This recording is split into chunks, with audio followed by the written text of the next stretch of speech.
白先勇来了。82岁的白先勇对艺术创作追求不断，这几年不止写作，也为了复兴中国文化的昆曲不辞辛劳奔波，就为了让大众接受喜爱。一起来看这周日看板人物的故事。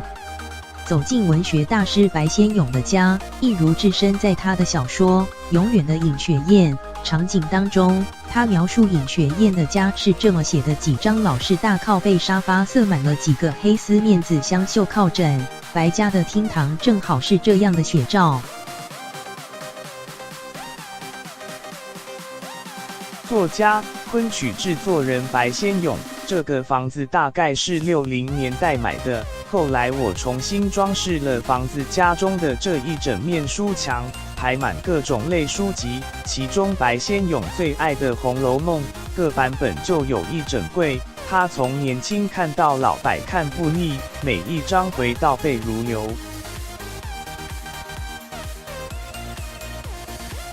作家、昆曲制作人白先勇，刘姥姥进大观园最好最有意思，那一回叫做史太君两宴大观园，金鸳鸯三宣衙牌令，大概40回左右吧。今年82岁的白先勇，这几年为了复兴昆曲，不辞辛劳，大半个地球跑，亲自领军宣传。他一心想把中国的文化瑰宝，再让大众接受喜爱。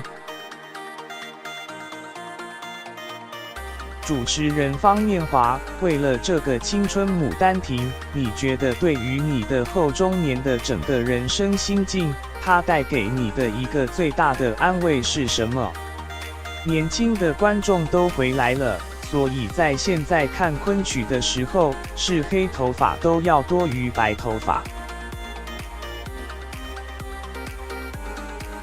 这位文学大师对写作的追求不倦，对传达艺术情与美的执着成为他一生信仰。看他面色红润，中气十足。82岁的白先勇和尹雪艳一样，总也不老。